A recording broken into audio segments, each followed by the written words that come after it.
Welcome to the Revenue Above Replacement podcast. I'm your host, Adam Grossman. With me today is Katie Morgan. Katie, welcome to the program. I appreciate you having me, Adam. Well, it's great to have you on. We met at a panel discussion at Southern Methodist University a few weeks ago. I'm glad we met.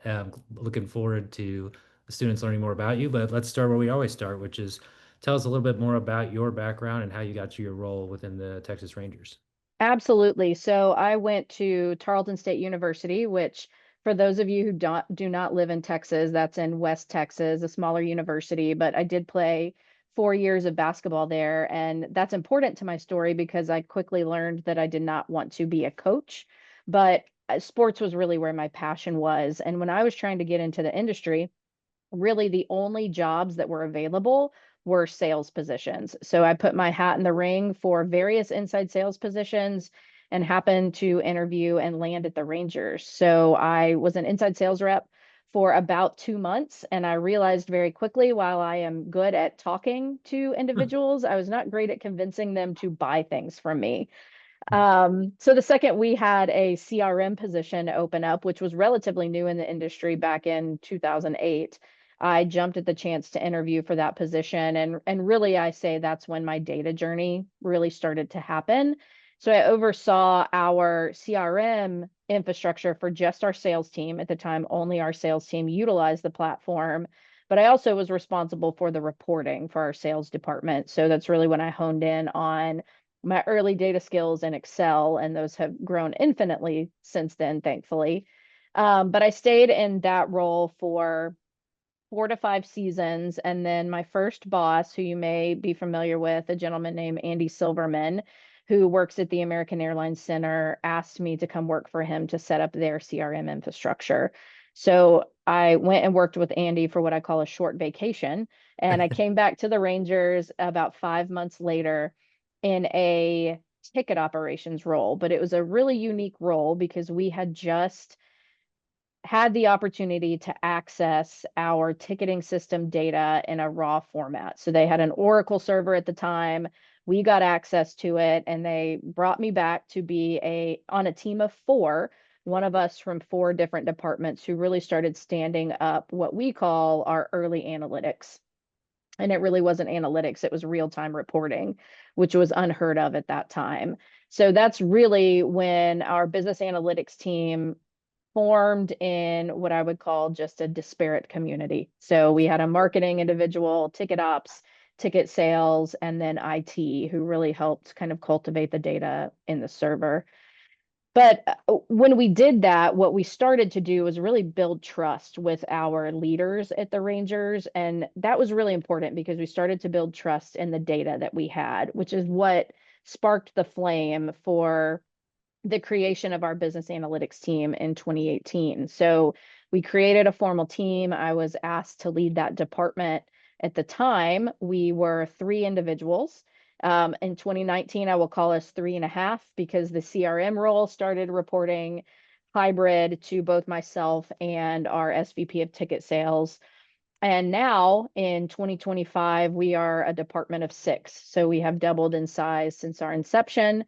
And we currently work with almost every department here at the Rangers outside of baseball operations. They have their own analytics team, and rightfully so, very proprietary systems and data there. But it's been a journey. And I will say the most important piece of it is I have learned along the way that creating relationships both internally and externally is really what's driven my success, is because I've had really great people in my corner.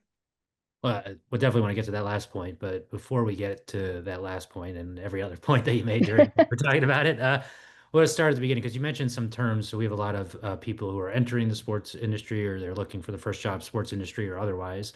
I just wanted to get, your perspective on some of the key terms that you used and roles that you talked about. Particularly, you start with what is an inside sales position? Because that is a position that is very common for people who are starting in the sports industry. So what is it and what does somebody do in an inside sales role?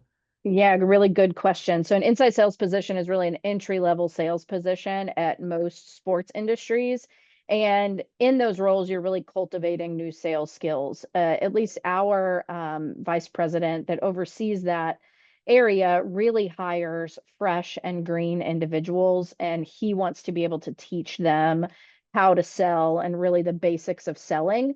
The really unique piece of it is you don't get a huge account base. You are cold calling, you're getting your feet wet in the sales environment, but it's a really incredible way to start your career because you learn so much from that position and you really cultivate people skills from that position too.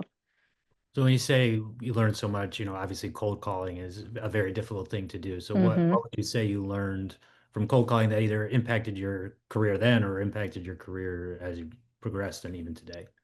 I think that's there's a few things there that I learned during my time as an inside sales rep. The first I tie back to people skills.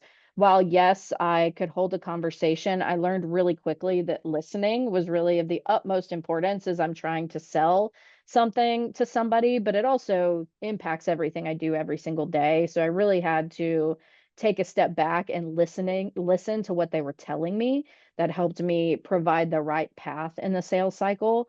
So that is number one. But number two, what I loved about that position is sales tends to interact with a myriad of departments across organizations, whether it be an analytics team because they're providing you with information to help you close sales, whether it be a ticket operations team because they're actually helping you with from an operational standpoint.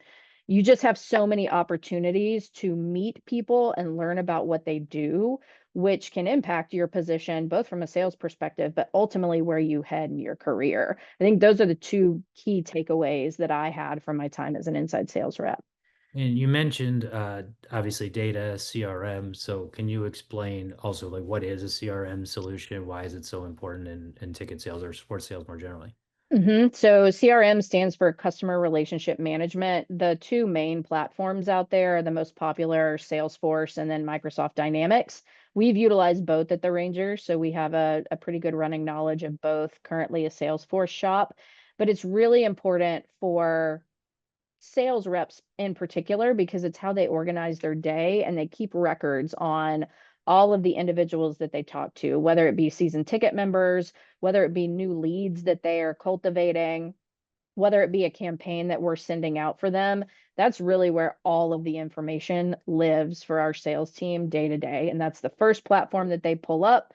We gain really valuable insights from the data that they plug into that. So it's really just a tool that we use across the board. And the unique thing about what we do here at the Rangers, and I think a lot of organizations are moving in this direction, as we've expanded our CRM platform outside of just the ticket sales room. So Jake Radelet and Lawton Reichel, who manage our CRM system, do a great job working with, I think, close to 8 departments now, including partnerships, guest services, our marketing team. I could go on and on.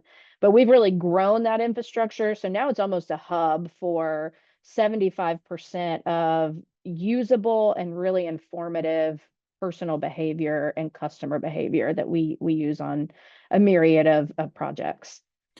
And you mentioned, you said, pretty early on you were interested in becoming, working with the CRM or the CRM solution. Why? I mean, you mentioned a little bit in the introduction, but can you provide more detail? Like, what was so interesting about working from for CRM perspective as opposed to directly talking to people or some combination of both?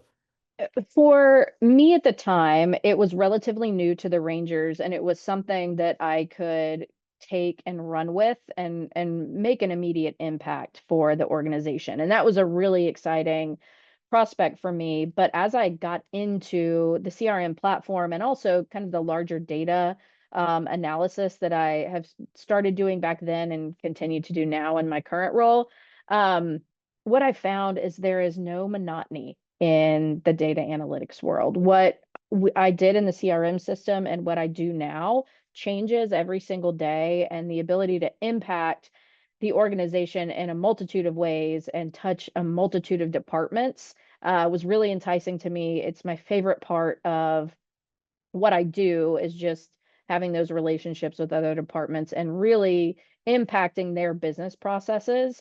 So once I actually got my feet wet in the CRM world, that's actually what I love the most about it.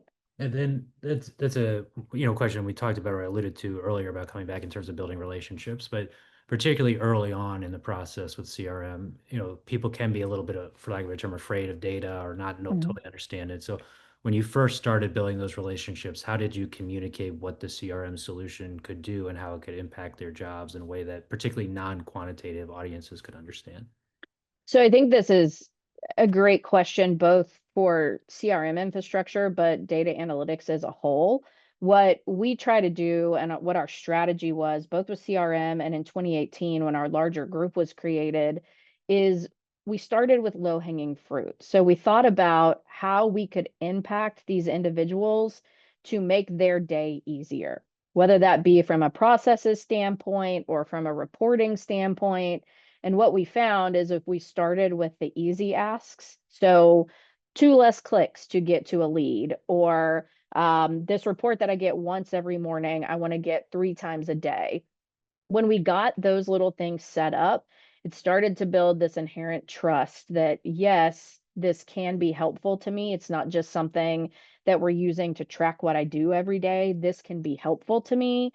But then it also started the conversation of them asking questions to us. So instead of us having to drive the conversation on, here's what we can do for you, when we laid out a couple of small things that got them excited, they started coming to us with questions. Hey, can the system do this? Hey, can you report on that? And that's really what built that inherent trust that has let us grow into what we are today. And you may obviously you started out in ticket sales, but you were already being cross-functional and working across multiple different parts of the organization. How did you, I guess proactively almost identify some of those needs, particularly for areas where you didn't have as much experience? That's a really good question. And I think that goes back to relationship building. It's probably an undertone of a lot of the answers that I'm going to end up giving you. But I spent a lot of time cultivating relationships outside of my day-to-day work needs. So this doesn't mean that, after hours we're going to grab a drink or having dinner. This means that in a working environment, I created relationships and asked a lot of questions about what people did in their job and what their pain points were, and really listened. And that goes back to what I learned as an inside sales rep. And that's where we really started generating ideas of how we could impact some of these other departments and started building some very trustful relationships. Um, and that's really how we did it from the jump. And it's not much different than what we do today when we're onboarding a new department is we listen first and then we solution next. And then, you obviously you mentioned taking the brief kind of, I don't know, vacation, I think you called it, or so way. So what, I guess, from your perspective, what were the key learnings?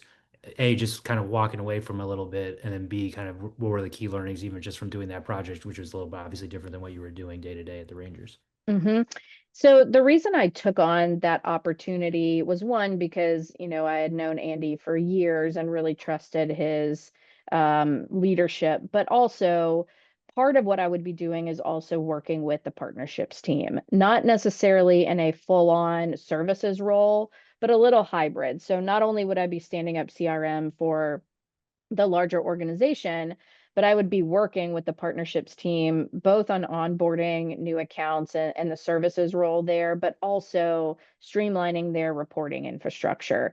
And I had never had experience with a partnerships team prior to that. So that was really what was enticing to me, is learning a little bit more about those processes. I think one of the things, to get a little bit off course here, but one of the things that have served me incredibly well throughout my career is the knowledge that I have about other areas of the organization. So working in ticket sales, both as a sales rep and from a data perspective, working in ticket ops in the same vein, working in partnerships, those are the types of things that allowed me to view what we're doing a bit more holistically instead of just data driven. You can tie in the institutional needs as well. And I should have asked this, or I should have brought this up earlier. You mentioned ticket sales, ticket ops. Can you explain the difference again for our audience who may not be as familiar with those terms, what the difference is between ticket sales versus ticket ops? Sure. So ticket sales is the hand-to-hand combat, is what I like to call it, of talking to people and trying to get them to buy larger ticket products from us. So that includes season tickets, that includes group tickets, so 20 or more people, nightly suite rentals, as well as just some myriad of other products that we have. Whereas ticket operations is the really behind the scenes workers and infrastructure that sets up everything that we do in the ticketing system. They make sure that our sales reps are equipped to sell the tickets and the products that they need to. But more importantly, and especially here at the Rangers, they've almost taken on more of a strategic role for us where they understand the operational aspect of ticketing and they can provide valuable insights into various pieces of the ticket buying process that may make it more streamlined for our buyers. But it's really a hand-to-hand sales versus operational efficiencies is the way that I would characterize those two. And can you say more about what those efficiencies would be from a ticket sales process that they've identified that could be helpful? Absolutely. So one of the things that we have as a benefit for our Lone Star members is an exchange policy. So you can exchange out of games 48 hours in advance if you know that you have not been to them yet. You can do that online, but there are a little bit of caveats there. You can't exchange more than one game at a time. A lot of people like to exchange more and combine them. There's just some other nuances. The other way that they could do that is potentially sending an email to our ticket office and they will facilitate the exchange for them. But what we found throughout that process is they would send the email right at 48 hours in advance of the game. And by the time we were able to facilitate the exchange, the system would no longer let us do it because the hours had already passed. So ticket operations, actually in conjunction with business analytics, set up a web form. It's actually a Qualtrics survey, but now rather than them sending an email, there's a whole form that they go fill out. All of the questions that they would have to go back and forth with the Lone Star or season ticket member are in that form. They automatically feed over to the ticket operations team. And within 30 minutes after a request is made, the exchange is done.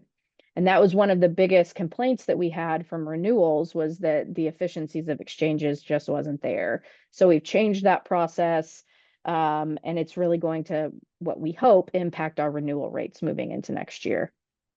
And how often are you, I want to get back to your experience, particularly with corporate partnerships, but how often are you like looking at things like you just identified, right? Where you're seeing pain points, you're seeing what fans are saying, and you're trying to implement solutions quickly to address those kind of key pain points. I would say weekly.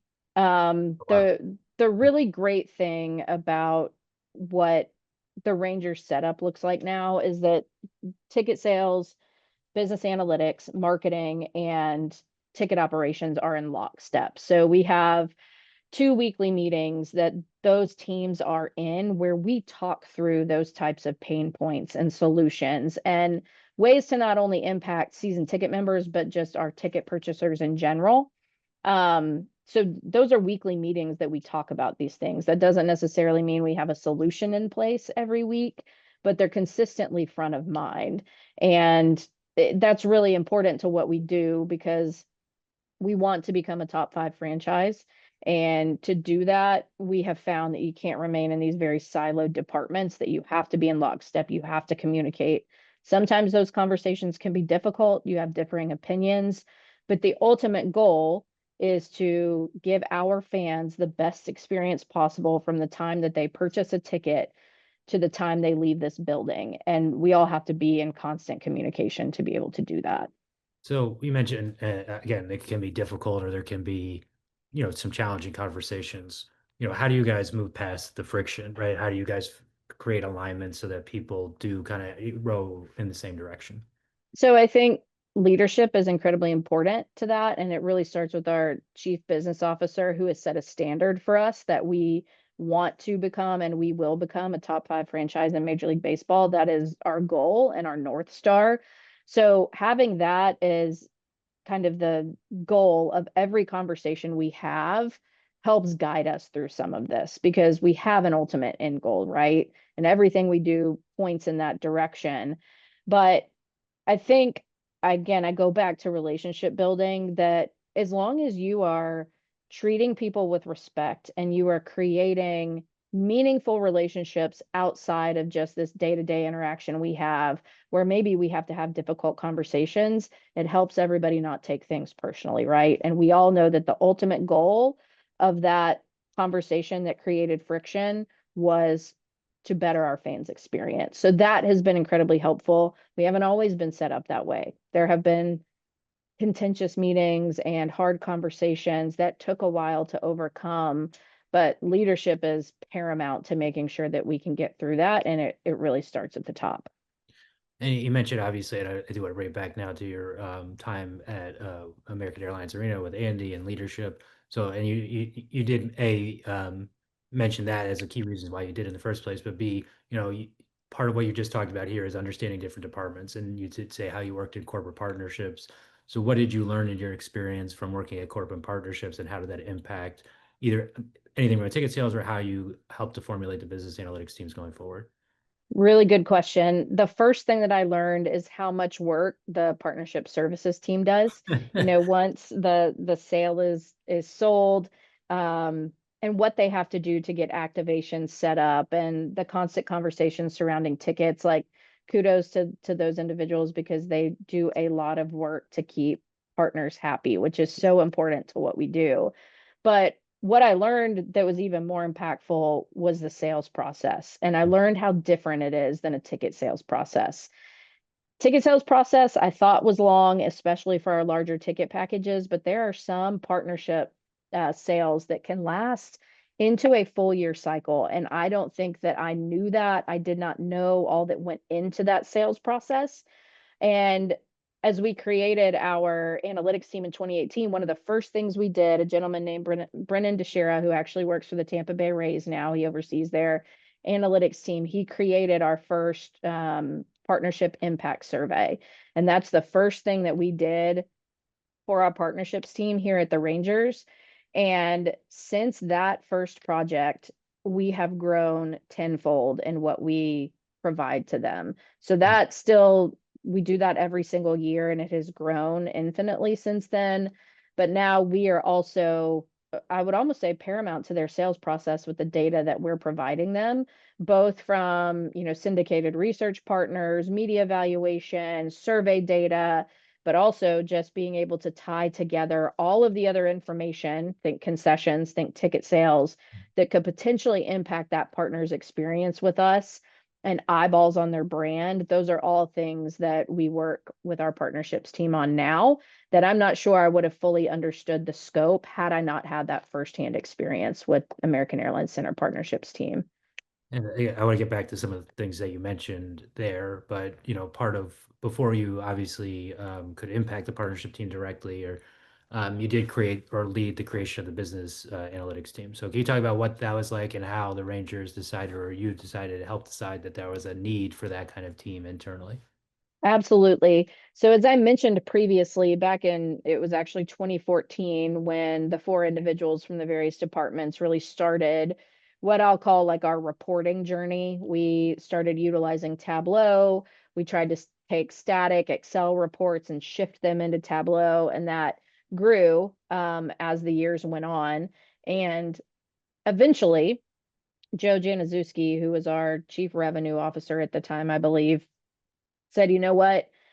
I think that this should be a full-time department. The value that we are starting to see from this needs to be focused on. So in 2018, we stood up the department, and he was really the driving factor behind why we branched out from our disparate departments into one.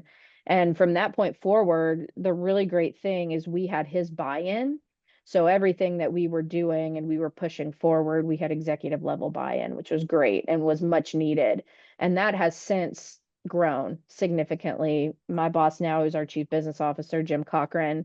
He understands the need for information and for data outside of just the institutional knowledge piece of it. So that has been very helpful into the continued growth of our department in general. And then you mentioned moving from 3 to 6 people. So what are some of the new capabilities, or how has the team evolved over time? Right. So we have two dedicated CRM positions now. As I mentioned previously, that was half of a person. Even when I did it, half of my role was CRM and half of it was almost a ticket sales coordinator position. So we now have two full-time roles because we have grown the number of departments that is utilizing the infrastructure from 1 to 8. But we have also started focusing on specific projects by adding new analysts. So we have a gentleman who works specifically on, well, 75% of his job is related to partnership analytics. One of the gentlemen that we hired, he was hired as a marketing analyst. He has since been promoted into a business strategy role, and he oversees a lot of our pricing strategy. So we have dove into operational analytics. So everything associated with concessions, with getting people in and out of our parking lots and in and out of our ballpark, behavioral data of our fans, who's actually here versus who buys the tickets. Those are things that we've wanted to work on for a really long time. We just didn't have the bandwidth. And we've hired some really great people who made significant impacts early, which allowed me to kind of take a step back and move into more of a strategic role, which I think was needed for the organization. And you've alluded to this before or mentioned it directly, and I want to get back to it. You mentioned like syndicated research versus internal research versus other data platforms. So what, again, as starting out operationally, what is syndicated research and how does that differ from some of the internal research that you have at the Rangers? So syndicated research, and we specifically use a partner called Vision Insights. There's several out there, YouGov being another one.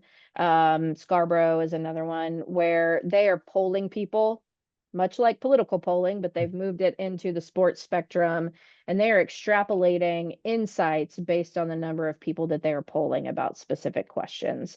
We utilize that for broad reach data research. So if we want to know what the DFW market, what kind of seltzers they drink versus what Rangers fans in the DFW market, what type of seltzers they drink. Those are the types of instances that we use syndicated research for. Internal research, we do quite a bit of surveying, both about our brand, about our partners. We survey Lone Star members. We've done economic studies, several things like that, where we find a little bit of difficulty with the internal surveying and research is oftentimes when you're only talking to people that are Rangers fans, that information can have some bias into it. We know they're Rangers fans. We know they're probably going to give us scores that are a little bit better than what somebody in the general marketplace would do. So oftentimes to combat that, we will either purchase outside respondents from a partner that are not necessarily Rangers fans. So we kind of minimalize that bias that we're seeing. Or we will partner with, oftentimes we partner with universities. We've partnered with Baylor University. We've partnered with George Washington University to do some surveying on our behalf, which also helps kind of close the gap between, are you really saying that because you think that, or are you saying that because you're a Rangers fan? And then you mentioned specifically with the partnership side about having a survey data that increasing tenfold, kind of what you're doing. So what, A, how did you decide to do that in the first place, in terms of, and B, like, yeah, what are some of the key learnings that you found that has helped impacted what you've done going forward? Sure. So we started that process because our VP of partnerships at the time put a presentation in front of us and said, is there any way we can get to this data? Because, this company was asking, I think, 60 grand for it. And we kind of read through it and we said, yes, here's how we would do it. Here are the pros of us doing it internally. Here are the cons of us doing it internally. We can try it out if you would like. So we did move forward with it. And what we are learning is we do a lot of unaided and aided brand recall through this survey.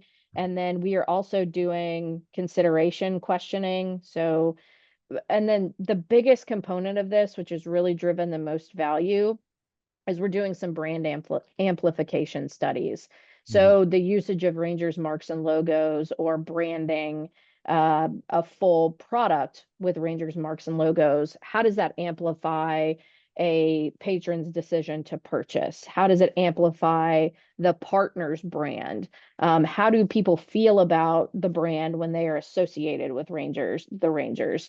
And that's really where the biggest takeaway has been, because we have found that using our marks and logos and doing a full brand takeover really does impact somebody's purchase decision to buy product A versus product B.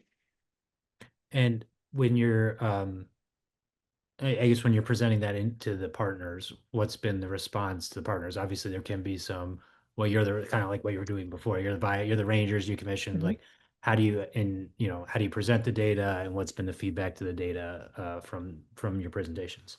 Great question. So our partnerships team is great about setting the table. So they are very upfront about where the research is coming from, not only internal research, but the external research that we do, including some of the syndicated research numbers that we're pulling. They're incredibly upfront about that. And we also provide methodologies. We think it's important. We think it's upfront to say, we think it's important to say upfront, yes, we did only survey Rangers fans for this, but right now, they are your best opportunity to grow your brand because we know that they're seeing your assets. So there's a way for us to tell the story, but our partnerships team does an incredible job being honest and upfront about that, which helps with some of the questions that we may receive. Now, I will say that brands are incredibly savvy, as they should be. So they come back and they ask intelligent questions. They ask if they can survey on their own. They ask methodology when we talk about media valuation and how much an asset is worth in park. They ask about the methodology behind that and why we use one company versus another. So they are savvy and they're becoming even more savvy on how they spend their dollars. But I think that's good. I think it challenges us. It challenges us as a partnerships team and an analytics team to make sure that we're continuing to kind of grow our toolkit and provide the brand partner what they need. Can you explain what a media evaluation is and how you guys use it in your partnership process? Absolutely. So media evaluation, if you think about a ballpark, in our ballpark, there is signage anywhere you can look on the outfield wall, on an LED board, in the concourse, but there's signage everywhere. And the thought behind that is think about an outfield wall sign. Not only are people in the stadium seeing your brand affiliated with the Rangers on our outfield wall, but everybody who's watching our broadcast is also seeing your brand on an outfield wall. So we partner with companies that use an AI platform to essentially take all of the broadcast data and social media data that have specific shots of your brand assets in them or the partner's brand assets in them. And they take that and they utilize an algorithm based on, average spot rates and average viewership, a lot of different mathematical components to come out with a media valuation for that specific signage asset. So essentially it's saying, you've had 60,000 eyeballs on this sign over the course of 10 games. That's equivalent to $1.2 million in product value. And you're talking about media evaluations or something across the partners making. You also said, and I wanted to get back to this about other data points outside of core, like media evaluation or data points, outside of what you maybe would consider in partnership. What are the data points that potentially partners are looking for and vice versa? Like if the ticket sales team, where are there opportunities where teams are looking outside of their core area of expertise for additional information that you guys are now providing? I think the first one that comes to mind is activation setup. So Mhm. a lot of times a brand will ask, where are we going to get the most people that walk by our activation? Where are we going to get the most response? And we're able to tell them really quickly entrances that have the most ingress and egress out of them, Mhm. meaning the most people will walk past their activation. We can also utilize, we use a company called Crowd IQ to do some behavioral data inside of the stadium. So we have cameras set up in the stadium that will tell us when people are in their seats, Mhm. how often they're in their seats. Do they get up and go either to concessions or the bathroom or whatever at any specific time frame? Where is the best place for to put an activation based on scale sell through? So is there a section that typically sells all of its tickets more than others? So that's a really quick one. We've also done some studies on the actual partners um, product generation at concessions. So how much Mhm. product is somebody buying? Are they at the right locations? Those are some of the various ways that we can help them with data that they typically would not have access to. And then vice versa. You also mentioned directly in the context of products being sold at concessions, how are you coming up with the pricing? What are the data points you're using there? And how have you used kind of started to optimize concession pricing and overall concession or merchandise or any kind of revenues in stadium? Yeah, that's a great question. And we partner with Delaware North. They're our concessionaire. They also run our merchandise. So they have their own data analytics team that does the initial setup of the analytics that determine pricing. But we are involved in that process, which is great. We sit in a room with them and run through all of the numbers. But because we partner with them, the relationship looks a bit different. But we do have real-time feed of all of our concessions and merchandise data, which is great for us because we have something called an operations box. And in that room, we have 5 TVs that are set up with various real-time reporting in game. So some of the things that are set up are real-time concessions and merchandise sales. So we can see what stands are spiking, what products are spiking. We also have parking capacity set up. We have gate scans set up. So it's really everything that's happening in any given moment. It helps us from a staffing perspective as well. But without those real-time feeds from Delaware North for the data, we would kind of be missing that pretty huge component of what we do. And, you're obviously doing a lot now. Obviously, we've talked about and covered a lot about what you're doing now. Where are you looking for opportunities in the future? What are things that are on your radar as ways that you can continue to grow or evolve or continue to get to or work towards that top five in the MLB type franchise? I think there are efficiencies to be had and learnings to be had in the AI space. It's Yeah. actually what our panel was about. I like to refer to you as the AI wizard now. But yeah, I think that we have a lot of opportunity in that space. We are dipping our toe in the water, but I know that there's more to be had from that perspective. And then I also think that now that we have a much larger team, it's really setting up our data environment in a way that allows us to be actionable immediately Mhm. rather than having to do a lot of the data pulls, a lot of the cultivating of the data. And we've come a long way from that standpoint. But I think where we are going to find a lot of meaningful decision making processes and just new data is setting up our environment to allow us to do that now that we have the bandwidth to do so. And I think a quick example of that is just pricing strategy. So we're in a really good place in terms of real-time pricing strategy, but there's a lot of things that we still need to do better. And I think that that's an area where we will see some really good revenue gains because we finally have the bandwidth and the infrastructure to do it. And you mentioned dipping your toe in AI. Are there certain, whether either the Rangers or things that you're just interested in from a sports, obviously working the sports business perspective, are the things you're interested in or things that, have already said, well, that's something I want to look into and explore that you can talk about now? Sure. So we are utilizing some AI to a degree now. Think things like, I think there's a couple out there, Conversica and Wolf Cycle, which are real time, what I'll call sales assistants. They set up the sale for a rep. So we're using some of this now. We have a dynamic pricing tool that's built on predictive modeling. It has an AI layer. There's a lot that we're utilizing now, but I think the space that I would really like to get in a little bit more is I I'm going to put it under like a fan segmentation umbrella. So we have a very robust fan segmentation model that we run and it helps us target market. But there's a lot that's missing there that an AI platform could help with in Mhm. terms of just creating real-time offers for specific fans or, you know, telling us, hey, this person really loves hot dogs. You should funnel them this messaging. I think we're missing that a little bit. It's very manual right now. So that's really a space that I would like to play in because again, it goes back to that fan experience, uh, kind of top five North Star that we're shooting for. Yeah, maybe I'm that fan because I do really love hot dogs. So you could send. See, that's right. Wednesdays, Adam, dollar dogs. We'll see you here. Exactly. That sounds great to me. Um, so last question, which we ask all of our guests, which is, you're obviously leading a team. You've hired people before. A lot of our audience are members who are thinking about entering the sports industry or progressing in the sports industry. What are you looking for from candidates when you're looking to hire folks? What are some of the skills, backgrounds, kind of things that are most important to you as you're making a hiring decision?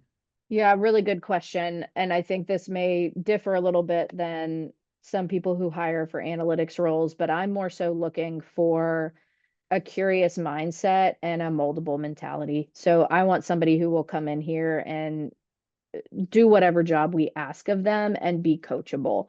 I Yeah. think, especially in entry level positions, the world is kind of your oyster, and the things that you're going to be asked to do are going to differ. And we need people who are willing to take on those challenges. And I think a big part of that is being curious. I want Yeah. somebody who's not afraid to ask questions, who has an opinion, who expresses that opinion in the right manner, and who really just brings a lot of forward thinking to our team and a new way of thinking to our team. Skills can be taught, right? A lot of these skills can be taught.